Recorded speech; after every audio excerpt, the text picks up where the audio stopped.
Hey, hey. Good night, good evening, hello, good afternoon, good morning, all. How's it going? Welcome to another episode of the Nerd Comic Book Club, another Christmas special. And to be honest, I'm going to be quite sad whenever we have to get rid of that Christmas intro because Yeah, it's it's awesome, isn't fantastic. it?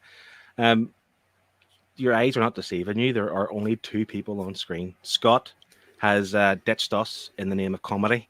He thought going to see a comic would be like an actual comic, not like a paper comic, would be better than discussing this book of us. Also, it was his turn for his chronic irrigation. I understand it was particularly bad today. So I hope get well soon, Scott. And I hope the seat you're on tonight's a cushioned one because I think you're going to need it. Oh Yeah, my so God. I know. I thought this, he's going to hate He's me. gonna But watch this back and hate you. Yeah. it's the first show he's missed, and he was so smug and gloating all the time. I've never missed a show before, so he's missed one now, and well, he's not here to defend himself. Anyway, so like I say, I'm Phil. I'm joined by Shane, hello. Ahoy, ho, ahoy. ho, ho, ho. And like I say, we are reading another Christmas book this week. It is Byte Sized, and that is from 2020, just last year. And it is written by Cullen Bunn, art by Nelson Blake II. Yeah, that was from last year. And oh, hold on. Oh, all these technical difficulties. I'm so old. I'm too old for computers. So yeah, I'm really. So many Bef- buttons. I know. It's just, there's too many. But before we get into the synopsis, we'll just see who's in the chat with us tonight. And the Funky Gibbons is not here. Neither is Beth. They can't make it tonight. They've gone out and there's no way home. And that's another point I wanted to make. This is now the safest corner off the internet. There will be no spoilers here tonight. After the show ends, I'm going to turn off everything, all electric. I don't want to hear anybody talk about Spider-Man until I see it. So Yes, 100%. Any spoilers in the chat, you will be blocked for 5 minutes. 5 minutes. You'll be blocked for 5 minutes, but you'll just don't make me say the C word, okay? And then we have TB Coaxis here. What up, nerds? And we have Sean, who's no longer Noob Comics. He's now Panels and Half Pint. Evening Peeps. That's an awesome name, isn't it? That is great, yeah. And then Triple G Comics is here. Alright. And Blue Sonic continuing with his run. Excellent. Evening, everyone. And that's all so far. Awesome. Okay, folks, like I say, we'll get stuck into the book, shall we? Bite Sized. It's a Christmassy book, I suppose, really.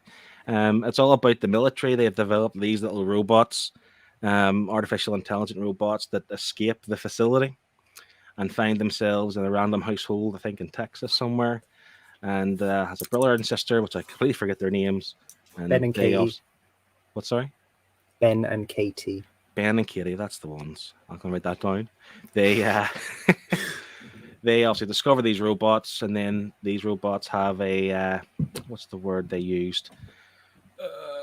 Forget, a replication robot that then would take all electronics out of like their coffee machine, out of their TV, out of their radios, whatever, to build these little army robots because they live in fear and they think they need to prepare for war.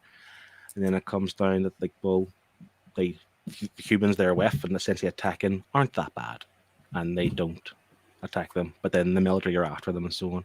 Yeah, that's a story. It's an all ages title, which is interesting because Cullen Bunn I associate with horror books, really. Oh, really? Don't think I've read anything by him. Cullen Bunn, yeah. I mean, he's done a few. He's for me, he's known for a lot of indie stuff, and it seems to be horror based. He's done some Venom as well, and Venom is considered horror in the Marvel universe, really, isn't it? Yeah. So just there are Blue Sonic. He hasn't seen it today. No spoilers. Excellent. Even if he had seen it, I still don't want spoilers. He says he has seen it today. Oh, he has seen it? Okay. Read that wrong. See, I'm seeing what I want to see. I don't want you to see it. Just don't talk about it. I don't want to fall out with you. And yeah, this is one of the reasons why I picked this book, because I'm a fan of like Batteries Not Included and things like Flight the Navigator and whatever else, like these kind of robot kind of like movies from the 80s.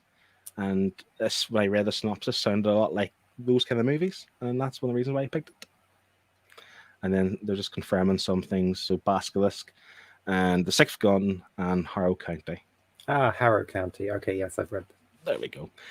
So Scott's not here to start us off, Shane. So that just leaves you, pal. Can you first thoughts and getting to the art as well? I thought this was really pleasant.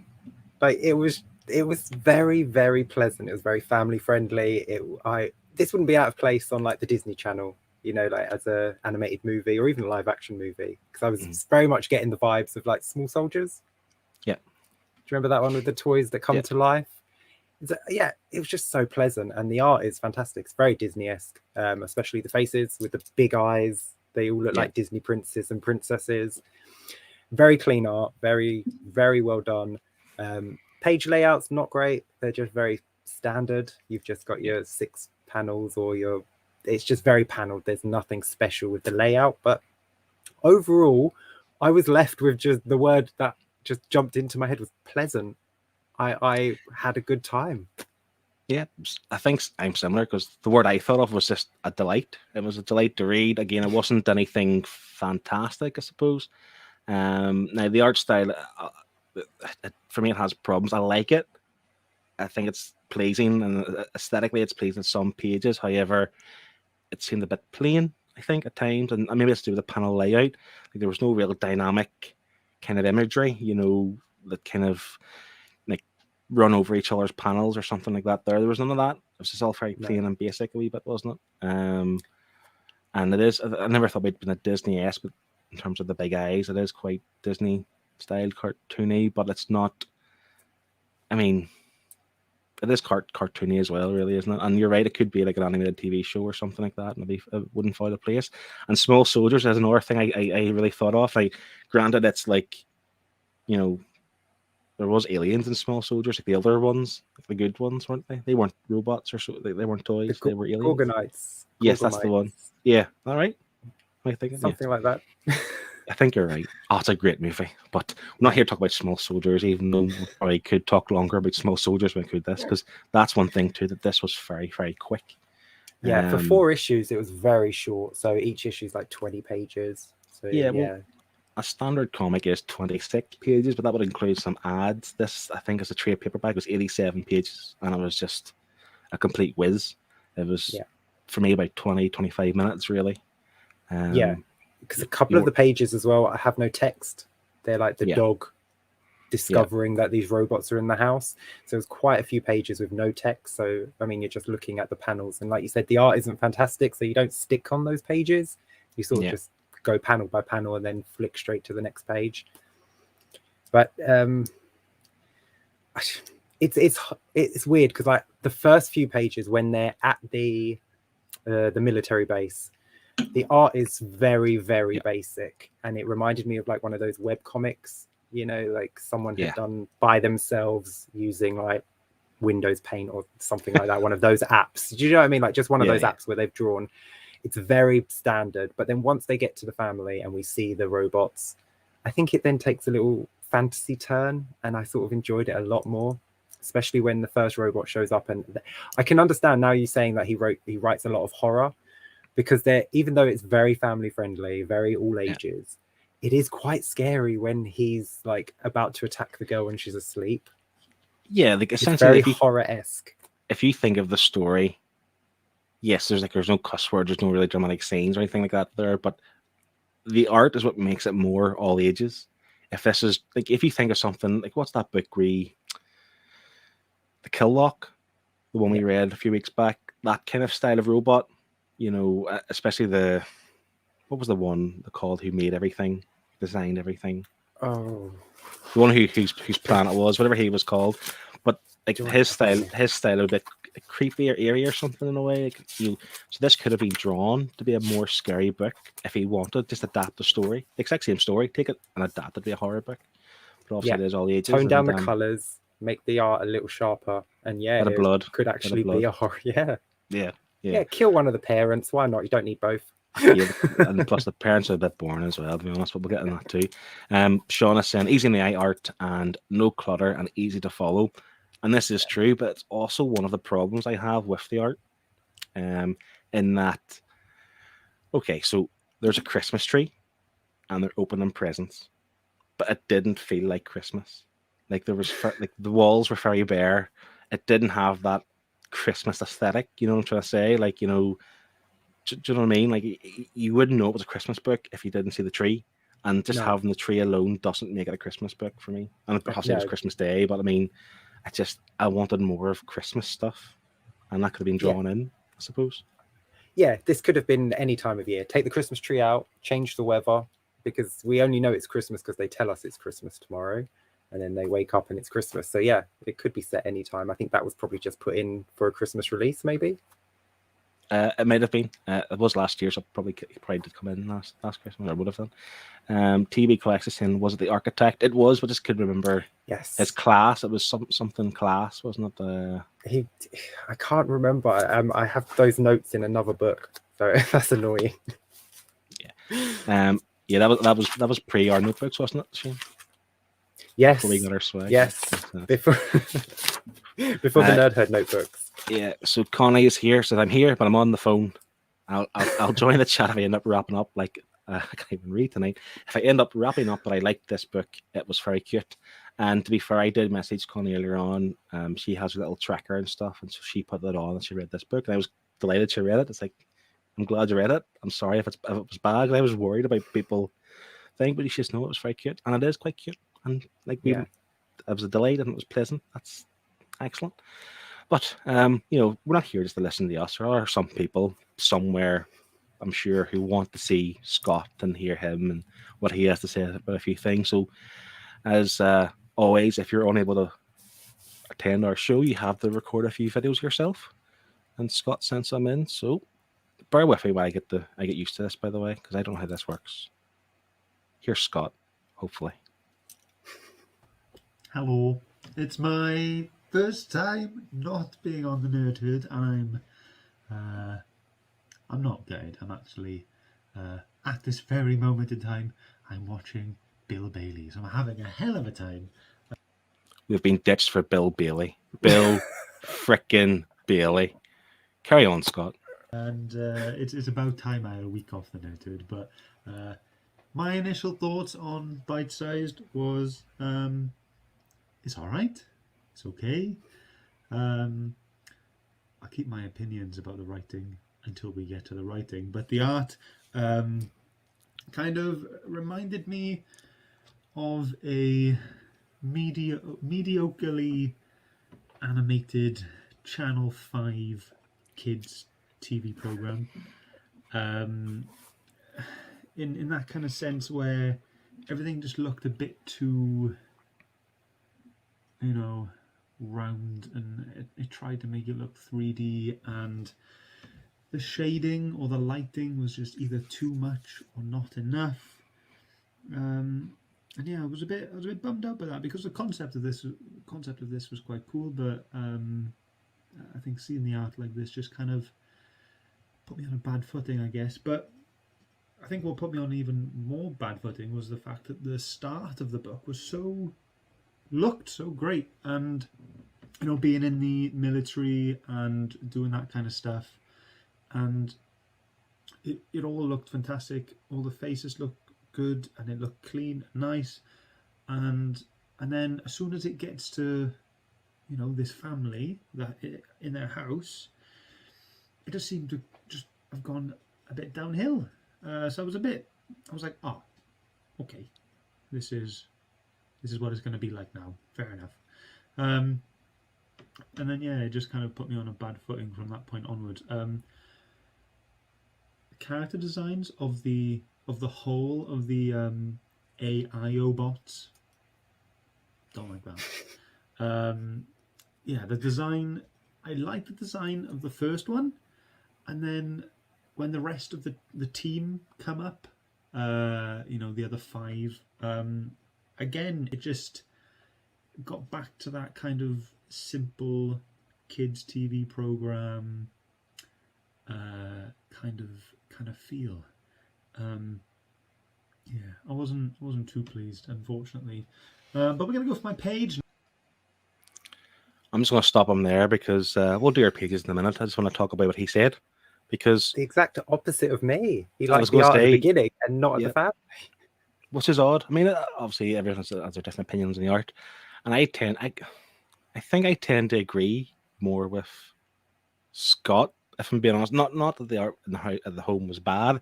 I just felt like it was darker. Like it set a certain tone at the start. Obviously, it's nighttime, and they're running away from military base, and they're destroying the cars so they can't be followed and so on. And it becomes a little bit more light, But I think maybe they should have kept that tone throughout, if you know what I mean. Yeah. Oh yes. Yeah. 100%. That would have been. It would have been a little bit better for me. Maybe it would have been scarier for some kids, I suppose, reading the book if the tone was a bit more dark. I don't know how. I mean, I'm just trying to think out loud, but I like that we didn't see them straight away, so it sort of gave you this chance to just imagine what these terrifying escapees could look like. But then they're super cute when you see them. They're like, no one would be threatened by them. Yeah, it was the big red eyes in the tree, which turned out not to be one of them in the end anyway, but it was the big red eyes in the tree and stuff, and obviously the rustling about in the stocking or whatever to kind of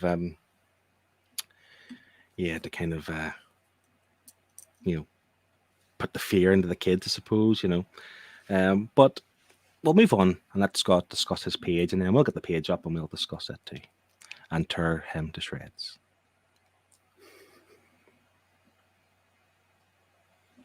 Does this play automatically, Shane? I think you have to click play now. You've paused it. You've broke it. We've broken it. Okay, that's not Scott's page because it was playing. The little scrubber was moving across, but he was. Oh, he's playing now. Hold on. Still don't like that. And my page is this where they first meet the rest of the AIO bots? Let me pause. Didn't he say he didn't like the character designs of the robots? He did. But here he is picking the first reveal, superhero pose of all the robots. Carry on, Scott. Yeah. Still don't like that. And they're all looking, not standing there quite, heroically and having a bit of a pose. I did quite like the initial reveal, and I like the kind of, I hope it's sarcasm, the kind of sarcasm and maybe the play on the heroic pose, like never fear, we are here kind of thing. And I like that.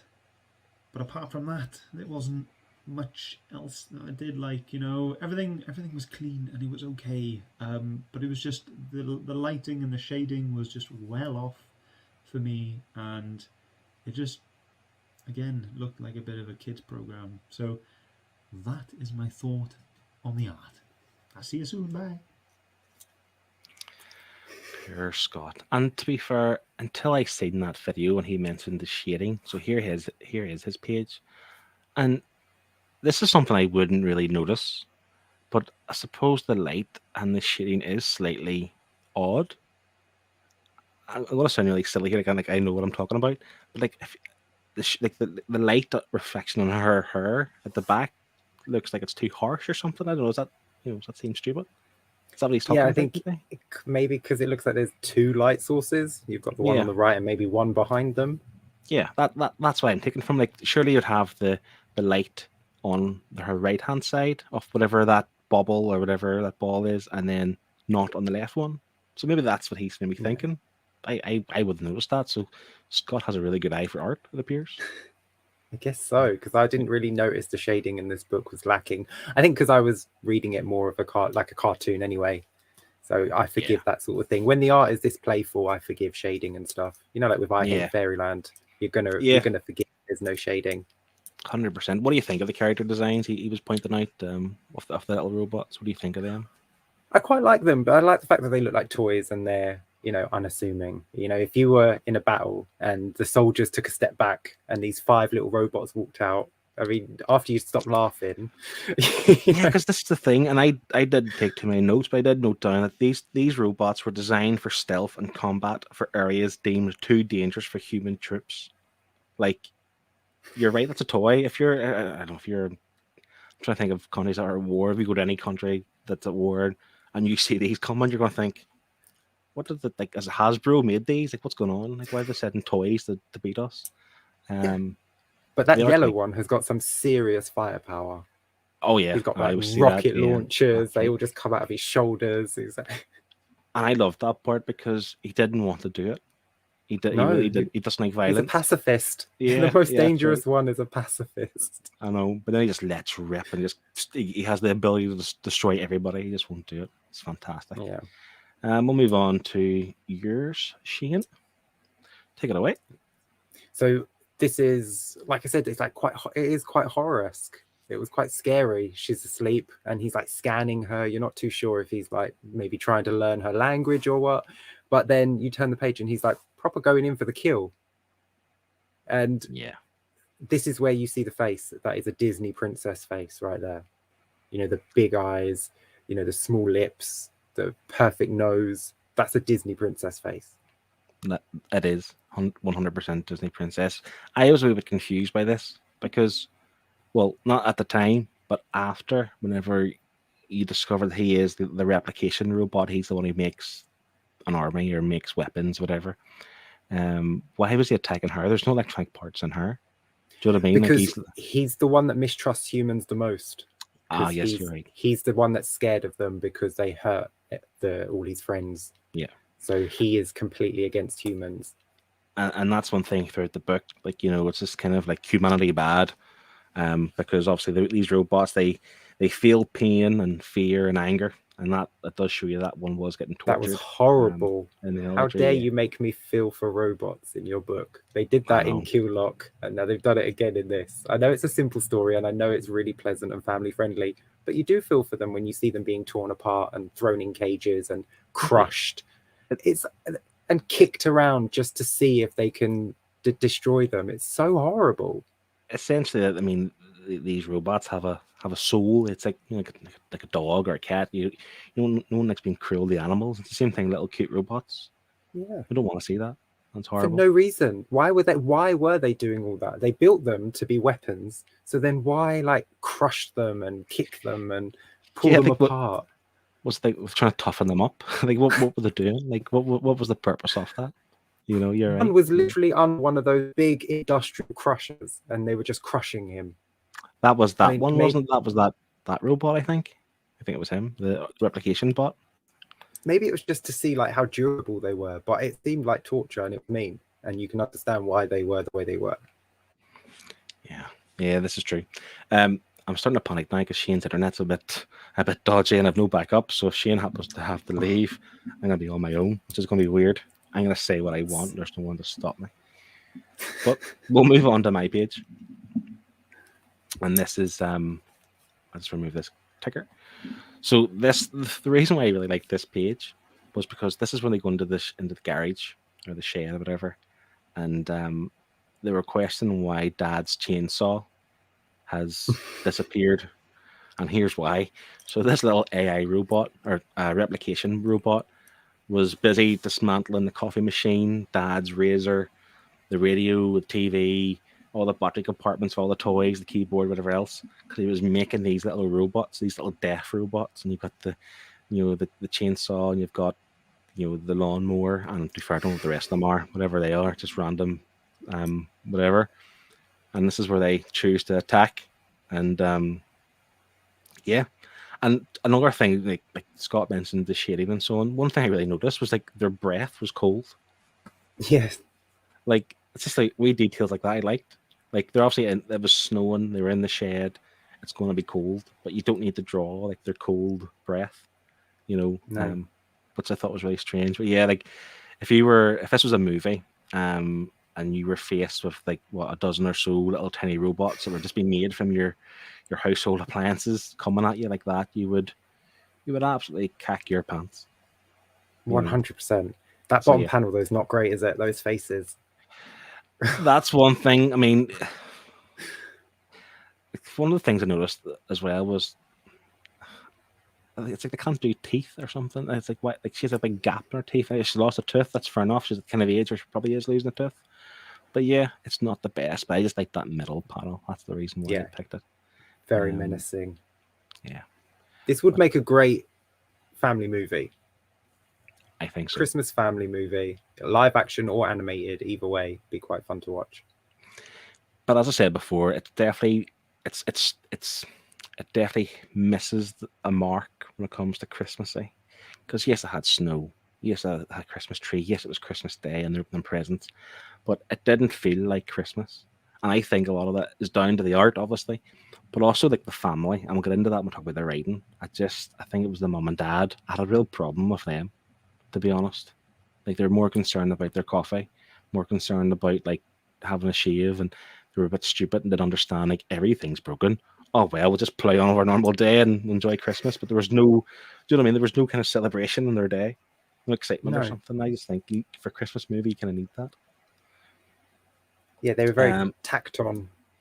Yeah, I thought they were just there. They're a placeholder because they can't have kids with the parents, I suppose. Really.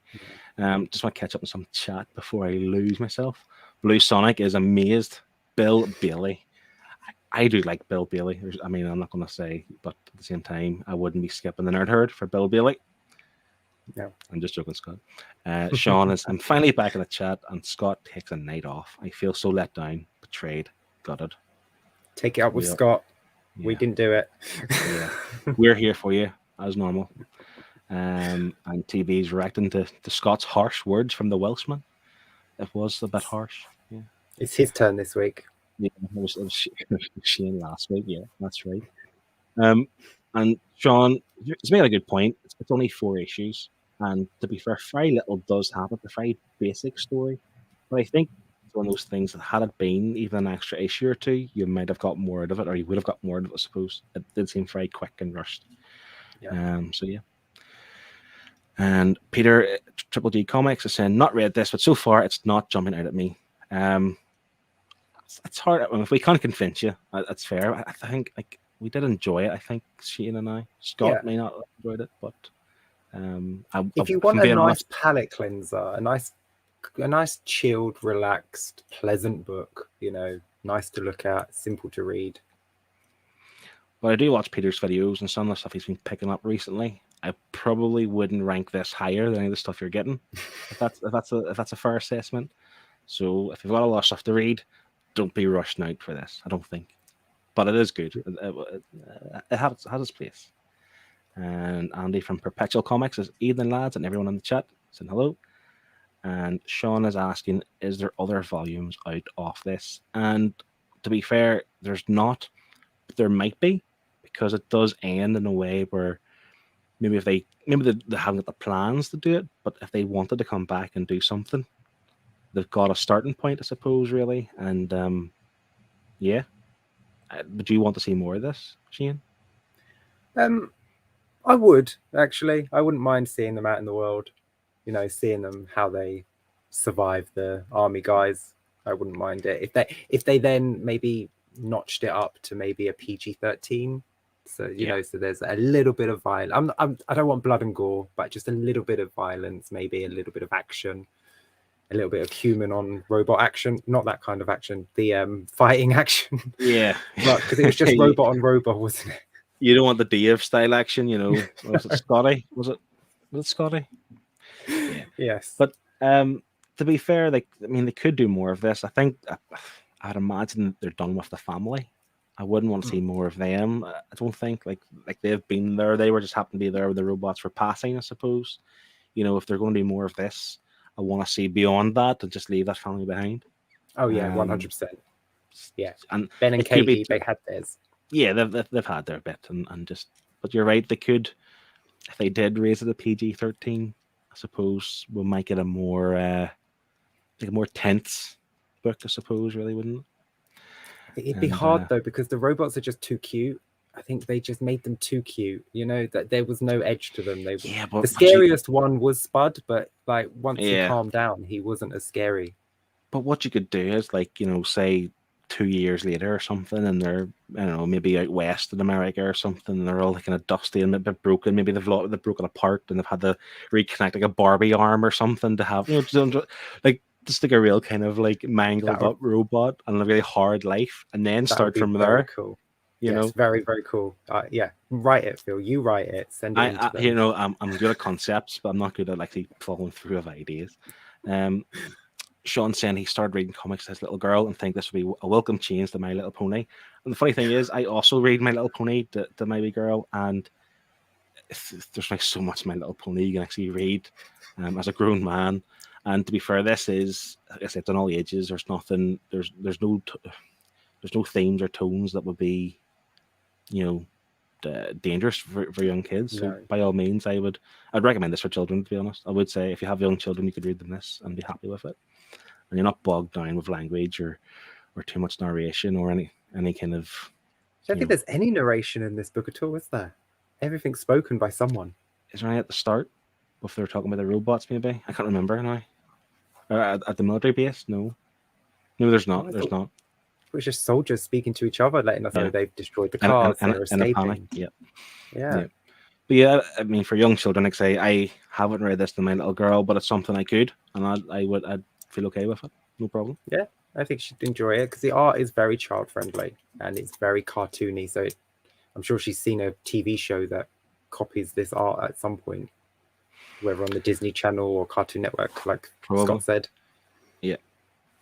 He said Channel 5, like, Oh, Channel 5. He didn't even go Sky Channel. Yeah, oh God. He didn't even go Disney or Fox. He just went Channel 5. I'm sure there's good things on Channel 5, but that's where the good texts go. Come on, let's be honest. So Shane, what do you think of the story and the overall kind of writing of the book? The writing's very, very, very standard, isn't it? It's just, there's no undertones, there's no hidden messages in this book, nothing is up for interpretation. Everything is just on the page. The writing is fine because it moves the story along at a nice pace. The idea far surpasses the writing and the art, though, because the idea is great. A little team of military robots designed for war, but they actually are alive and they don't want to be treated like that. They don't want to be used. They escape and, chaos ensues. That's a great idea. Mm-hmm. I just think it was a little bit of a mistake to confine it to one house on Christmas.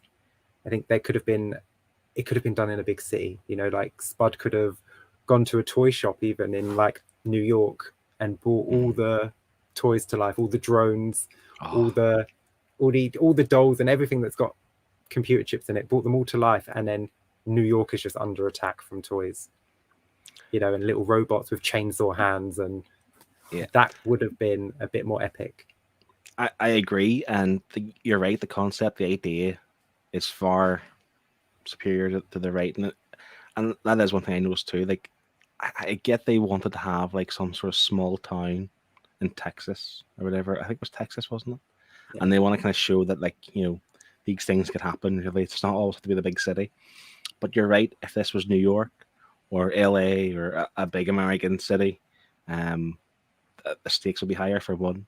You'd have like the news broadcast, you'd have the news crew, you'd have the military on the streets trying to fight these robots, whatever, and stakes would be higher. And that's the kind of thing it could have been, I suppose.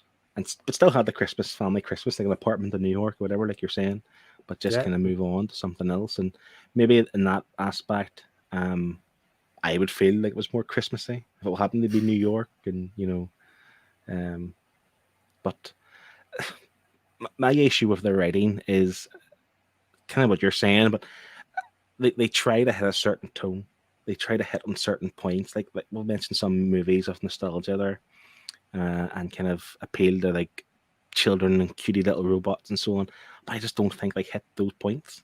They tried, but didn't quite hit it to the point where, like, I love this. If you think something like Canto, for example, and like Canto's a masterpiece, I'm not going to kind of compare it to that, but it hit the right tones, the right notes, where this didn't do that, and it could have done. I just don't know how they would have done that, but there could have been more to hit those points, I think. There just had to be some stakes, didn't there? There just had to be, Spud just had to have crossed the line. Maybe didn't have to kill one of the parents, but maybe injure one of them, but then still have the children defending the other robots and risk their life to save one of the other robots and then get hurt in the process. So then Spud stops, because he just stops when she just kicks a robot off. She kicks one of Spud's robots off one of the other AI bots. And then he's like, oh, not all humans are bad. But she should have maybe almost sacrificed herself, like taken a wound, a stab, a bullet, or, just anything for the robot to give it just that emotional oomph. But she just Yeah. kicks this robot off, and that's all it takes. Yeah, and I agree. And again, I don't like to compare it to Kanto, but the same idea with the heart. I remember for the Kanto book and the heart and stuff. Like you could have had that level of emotion, and that would have been a whole new level of the story. The thing I kind of disliked as well was there was no real good like relationship between the parents and the children, the brother and the sisters, or even between the two kids and the robots. There was no real kind of bond. Like I thought the parents, like I mentioned before, they were just there to be there, but they weren't very. They didn't bring anything. Like I actually think the mum was super annoying because, like, it's Christmas morning. She just seemed to be a bit of a nag, you know. And it's just like be a bit more like go and open all the presents and get excited, and who cares about your coffee and whatever else she was moaning about. And then the dad just seemed really a bit dumb, to be honest. I don't know if you picked up on that, but I just think like he was just a bit dumb. Yeah, they just didn't. They weren't written like parents. They were just written as two grown-ups to be in the house, Yeah. so the kids weren't alone. And then the kids weren't written as siblings because they didn't like each other. They didn't interact like siblings, really. I mean, I know the older one was annoyed at the little one like quite a lot, but this is the thing on that too. It's quite common in movies and TV shows and books that the older sibling usually does find the younger one annoying, but deep down they love them, and if they're in danger, they do what they can to help them. But there was none of that. Do you know what I mean? There was none of that No. kind of, like you mentioned. There's no you know, big stakes to walk through to kind of beat these people. And I just think that the brother and the sister was probably the most let down of a relationship. But then that's 4 issues. Like, how much can you really do of that in 4 issues? You know? well, you can show a little, like, instead of at the beginning where he's playing a computer game and she's annoying him, talking about Christmas and how Santa's going to get there. Instead of them having that annoying back and forth where they clearly don't like each other, you could have her telling him a story that she's made up and him being engrossed in her story. Just, you know, like he believes her, that he shows that he's willing to believe anything she makes up because he's, you know, he's a good big brother. So when she comes to him and says there's a robot in the house that's an alien, you know, he would play along because he doesn't believe her, but he's playing along like a good brother does. And then they discover the robot together, and then they have their moment of awe. But he just keeps brushing her off, and she's like, "There's a robot in the house," and he's like, "No, there's not. It's something else." And it's just like, you had the Yeah. time, but you've just chosen to have them bickering at each other or ignoring each this is other. true. There are little Yeah, things you can add to a story to just show that they care about each other. I agree. We'll go in to see what Scott says, and I'm not going to pause the video because I don't want to balls that up again. So here's Scott for the whole duration of his little video when he talks about the story and the writing. Hi again, me, to talk about the writing this time. Again, it didn't go too well because I know what Cullen Bunn is capable of. You know, this book was out last year in 2020, and you know, Cullen Bunn has also recently written Lucky Devil, which is a great book, a very cool 4-story series, 4-issue series, sorry. And to know that Cullen Bunn had written this, it raised the bar for me. I had high expectations, and again, everything was just simple. The plot was simple, it was predictable, the dialogue was simple, and the language used as well was quite simple. And this book honestly felt like it was, the audience is children. It is aimed at children, and that's not a bad thing. It's just not for me, obviously.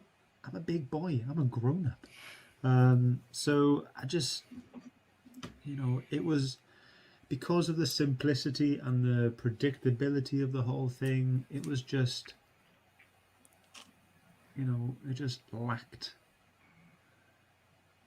anything that I needed from a book. You know, I just wasn't excited. I knew what was coming up. It was just, because of that, it was slightly boring. But I can appreciate the kind of idea, the concept of what they were trying to do. And honestly, if it is for children, it's a great book.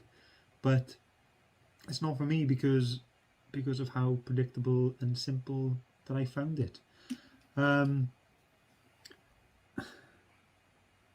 As soon as you learn why the original AI Obot, still don't like that,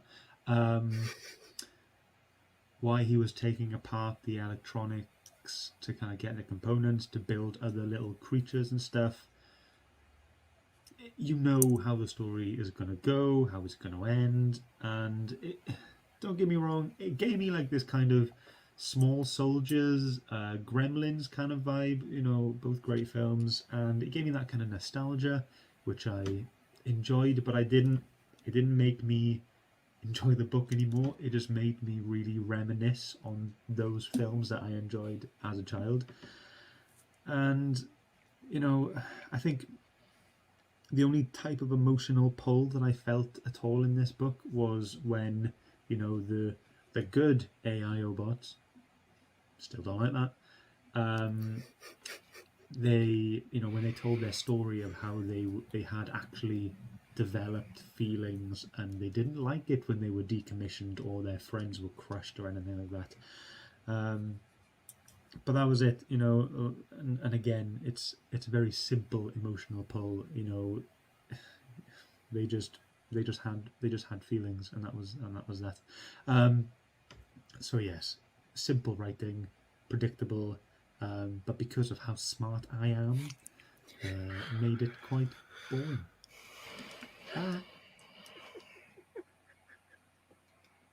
What a smug, I think Scott read it wrong. I think I read the wrong side of the bed. I mean, he's not wrong in that it's for children. Like all ages books generally are catered for children because they have to be able to read it. But it's one of those things like the adults can still enjoy the stories, and I did enjoy it. Like I did have problems with the book, but I did overall enjoy it. He touched on a few things there you had mentioned, like lack of emotion, I suppose. Like that's something he'd said, and you're right, there wasn't that many emotional moments that you could really kind of be well invested into the story as such, really, because of that. And yeah, Small Soldiers, Gremlins was another one I thought of too. It's a very similar tone and or similar idea. And I think it's one of those things that if you're a fan of Small Soldiers, a fan of the Gremlins, a fans of Batteries Not Included, this is something that you might enjoy. But as I say, it is all ages, and they will enjoy. This book is for children essentially, and TB Collects is just saying, it's like, well, Scott thinks an awful lot of himself, and he does, and we do too. To be fair, we all love Scott, of course, even though he did read this book wrong and was a bit grumpy. But I think we're going to go in then to our. I mean, is there anything else you want to add, Scott or Shane? Sorry, before we go into our final thoughts and scores. I know, sorry, pal. I was thinking this is Comic Armies for a second. No, I think we've covered it all. I think we've covered everything. So, folks, just let you all know that if you have read along and you do have a score in mind, put it in the comments. We will take that score, work out an average, and then we will lump that in with all of our scores. And we will come up with the overall score and see where it comes in the leaderboard. Just to remind you, though, because I didn't do it at the start of the show, because I'm a Egypt. Tonight, after we do the scores, we get the averages. It's your turn to pick what we're going to read next week. So there's 8 here live in the chat, folks. If you want to read along next week, if you want to suggest a book for us to read, stick it into the chat, and we will do a little spinny wheel thing. Pick the book, and then whoever gets picked out gets some swag, some nerd herd comic book swag. With Shane, my marvelous assistant here tonight, is modeling. That's the right word to word it. Showcasing. Look at that. You get a notebook and a bookmark and some stickers all sent out to you free of charge, of course, and I'll pop a Christmas card in there as well. You're very nice, Shane. But yeah, so by all means, it doesn't have to be a Christmas book. We are obviously celebrating Christmas month. It doesn't have to be a Christmas themed book pick, but by all means, pick something good, because we want to feel good the week leading up to Christmas. So if it's not going to be a Christmassy book, pick a good story at least, So get your suggestions in, and Shane will take them. And also, like I say, if you've scored this book, pop it in there, and if you get no scores, then we're sniggered. But sure. Will we start with Scott, or do you want to lead the way, Shane? You lead the way I don't first, because mind. that way it will free you up to take on any Yeah. mentions of books coming up. So you lead the way. Okay, so like I said at the start, this pleasant book, I didn't have to think too hard. I didn't get depressed, it didn't hurt my feelings when I finished reading it. I enjoyed it for what it was. Yes, it's very cartoony, it's very child friendly, but it was fun. I think as I was reading it, I was imagining what it would be like as a movie and how much I would enjoy it in live action or even animation. Page layout is very, very simple, apart from like the splash pages that like we all chose one. But the regular page layout of just like 6 blocks, it's very, very basic. It's your basic way of doing a comic. But it's fine. It's fine for what it is. This isn't trying to be Kanto, it's not trying to be anything like that. It's just trying to tell a nice little story set over Christmas. Yes, it could be more Christmassy, but it was all right for me. I didn't hate it. Obviously I didn't love it. I doubt I'll reread it, but I probably would read volume 2. I'm not going to lie. If I saw it on a shelf, I'd probably pick it up if it was cheap enough. So for me, this is very, very middling because I didn't hate it. I didn't love it. So I'm going to give it a nice 5. I think it deserves a middle number. I think. It's good. I like it. We'll see what Scott thinks. We'll take Scott's video here and we'll see what he thinks. And for my verdict now, I'm well aware that we're all waiting to see what we're going to get for the Herd's Choice, so I'll keep it brief. This isn't Cullen Bunn's finest work. I've only read one other piece from him, and that was better. Again, I'm really hoping that this was some sort of children book aimed at children and meant for children, stuff like that. But if it wasn't, then it's not going to do very well. It's predictable, it's simple, and because of that, a little bit boring. The art was nice. The lines were great. It was just the colouring that was off. That's all it was. Again, I'm going to bring back the shading and the lighting. It just made it kind of look like this badly 3D animated cartoon show for kids. But that's it. I feel bad for hammering this. It looked promising, but at the end of the day, it is what it is, and this is my opinion at the end of the day, and I hope you can all get on with that. And because of all of those things that I've said previously, I'm going to give it a 4 out of 10. Bye everyone. Thank you. Bye. He's definitely read this wrong.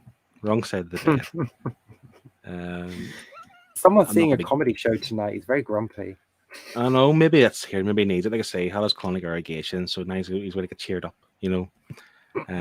But yes, so as Shane's taking your choices there, I see a few coming in, and we'll get to that in a second. We've got 2 scores in, so I'll give my score and then give you a few more minutes to get your score in if you have one. If you don't worry, that's fine. And we'll get around to that and take our average. So I'll give my score, and to be fair, I mean, I could see where Scott's coming from, but 4's definitely harsh. It is an all ages book, and it's one of those things, like you mentioned, a palate cleanser. It's definitely a palate cleanser. Like, you can read this really quickly. You don't need to think about it. You can read it 25 minutes, 3 minutes, go away and forget about it, but no, you enjoyed it for that level of time. It could have been better, there's no question, in terms of like the kind of tone or the tropes it was trying to touch on and the level of emotion. Like I say, it didn't feel Christmassy for me. I don't know what was missing, if it was just the art or whatever. There was just something that missed the mark for Christmas for me. Cute robots that could have been a bit more dangerous, but still, you can make them more dangerous but still kid friendly, and there was very little comedy as well, I don't think. That's something, because one thing I was thinking about, actually, I should have mentioned this earlier on, like a robot, like a self-destruct robot would have been nice. Like, kid jokes about, and like, I will self-destruct in 10 seconds, whatever, but then doesn't do it, you get to talk him out of it or something, that kind of thing, just to kind of add some level of comedy or something. But there wasn't a lot of comedy in the book. I suppose maybe young children don't get it. But as Sean had mentioned before, you could read this to kids, and I probably will read this to my 5-year-old, who's only just 5 today, by the way. Happy birthday, Adeline. Oh, And, happy birthday. Yeah, I'll tell her you said that. She does watch the show, so that's good. After, like, not now, she's well in bed, but she watches wee bits of it. So yeah, I mean, it was basic, it was simple. It did miss some points, and I wasn't disappointed though. Like, I enjoyed it for what it was. It was pleasant. It was delightful. It was cute, and it was fun. Just could have been better. So I'm going to go slightly above you, but just not too much. I'm going to go for a 6. That's what I'm going for. A 6. A 6. Absolutely. Nice. So with those scores, I've given it a 6. Scott's give it a 4. Shane's give it a 5, and we have had a couple scores in the chat. Let's double check. I seen Sean had said basic story, more suitable for children, reading at an adultish level, going to give it a 5. He said 5, and there was definitely one more.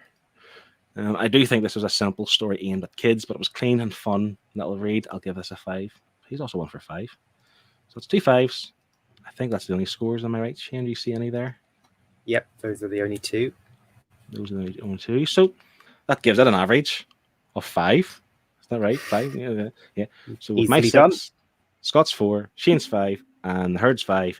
This gets an average of 5 overall. According to my formula and my Excel spreadsheet, but maybe we'll need to get Scott to just check that. We'll have Scott double check. Yeah, we'll clarify that. Yeah. But we'll just see where it falls on the leaderboard, shall we? Where's it going in the top 10? I need to remove this. All those comments first. So yeah, what's a bit disappointing? It doesn't make the top 10. It doesn't out Slayer. Well, technically, it does make the top 10. It's in 10th place because we've got 2 7s. Yeah, but, it's not going to be the 2 5s. leaderboard. It just maybe that's what Scott's problem was. He didn't want to have to create a new, like a new icon. He didn't want to do that, so he just thought I'll give it a low score, so we'll make the top 10. We'll see what mood Scott said next week if he wants to do the same thing. If he's scoring it low on purpose, then we know. But yeah, that is where it falls on the leaderboard. Which, I mean, it's not too disappointing, and we didn't have too many high hopes for Christmas books because they are hard to kind of pick and compare to kind of some fantastic stories that we do read throughout the year. Okay, so folks, we've got some choices in. You've got them all listed there, Shane. I do, through them yes. first of all. Okay, so where are we? TB Collects has her choice is Black Sad. I'm assuming just volume 1 off that, because I'm not reading like the full compendium or something just a week before Christmas. And Sean has picked White Knight, which I knew he would because he picks it every time. And to be fair, when he said on Instagram today, does it have to be Christmas? I said no, but make it a good story essentially, which this would be. I enjoy reading that, and TB agrees with that as well. And Chris from Off My Shelves, how you doing, Chris? He's just snuck in right at the end. He wants his choice picked. He has picked The Tale of One Bad Rat. Never heard of it. Hopefully it's good, but that's Chris. I trust him. And Triple G Comics has picked Kingdom Come. Legend. And Blue Sonic, get in there, big lad, has picked Klaus Volume 3. I'm so glad someone's picked that, because I think after last week, Shane, we need to get you back on that. Were there other picks or anyone else who could make the chat tonight, Shane? We have Beth's pick of self-storage. Cool. But that's it. So I have them all on the wheel. Will I ready share to it? spin. Yep, if you share the wheel, I can spin it. We're going to share it. Good luck, everyone. Let's see where it lands. Shall I give it a couple of shuffles? Give it a wee shuffle. We'll love a wee 1, shuffle. 2, 3, 4, 5, and then spin. Let's see. Where's it going to land? Where's it going to land? Oh. Yes. Well done. Well done, Blue Sonic. Of course, I'm Whoa. not gloating that anyone else didn't get their pick because they're all fine choices, but I am really glad that we were picking Klaus next week, because if you watched last week's show, you'll know why. I'm so glad Klaus is coming. So, Blue Sonic, I believe he's UK. He is UK based. Yes. So, yeah, So if you drop us your address, you will be getting your Nerdhead notebook, your bookmark, and some stickers. And I will obviously throw in a Christmas card because it's Christmas. That's great because Blue Sonic has been here every episode in this new season. So, and of course, we will have an open invite. So if you do want to come on the show, it's entirely up to yourself. You don't have to. We will invite you on, and you could read the book and talk about the book with us. And hopefully, Scott's here. I'll be here. Shane will be here. I'll be here. Let's say hopefully Scott doesn't have any complications of his minor surgery today, but who knows? Maybe Bill Bailey's playing again next week. Who knows? Or some other, maybe Joe Brand or something. Who knows who's going to watch next? But I think that's it, isn't it? Have I missed anything else, Shane? That's it. Us. You want to tell us what? We know what we're reading next week. Oh, my brain! I just had a brain freeze. Yeah, we're reading Klaus Volume 3. He's already not looking forward to it, so he's not. But I think I think it'll convince you. I think it'll score higher because I'll have lower expectations next week. I'll have no expectations next week, so it can't go wrong. It better score higher, or else we won't talk. But yeah, well done, Blue Sonic. Thanks to everyone else for having their pick. And like I say, in a few weeks' time, just pick them again. And one day, because I'm not like Beth, for example, has picked Shelf Storage for over a year. So it's like, one day it will happen. So yeah, thanks very much. I have nothing coming up on my channel this week. Shane, there's a quiz coming soon. There's no date set for that yet. The quiz, I'm still editing at the moment, but I'll get it out as soon as possible. But the previous quiz, night 14, the viewer competition is live until Friday. So if you haven't entered, go and watch quiz night 14, and you can enter the viewer competition for that. So you've got 2 days before that competition closes. Excellent. I will just say as well that on this Saturday come at 9:30 GMT, Comic Deal. He is having, I think he's got a Not So Panels and Pints episode, which he's asked me to come on. So at some point I will be jumping on live there too. So that's at 9:30 on his channel. So check that out if you want to see more of me, which, let's be honest, who does not want to see more of me? The thumbnail for that is great. It says Panels and Pints live. I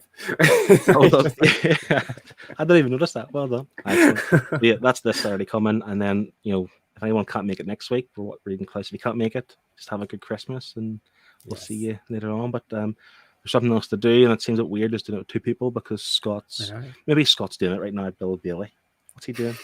It's like, Bill Bailey. We need to start now. So if one of us is not on any time, we need a video of us just waving that we can just play. So all 3 of us are waving at the same time because this is not natural. 2 waves is not enough waves. It's not enough waves. Maybe he is doing it. Maybe he's watching on his phone like underneath. He's just waving. If you are, jump on the chat. We'll do it. Right. Okay, folks, get your waves out. Bye. Bye. Bye, everyone. Love you.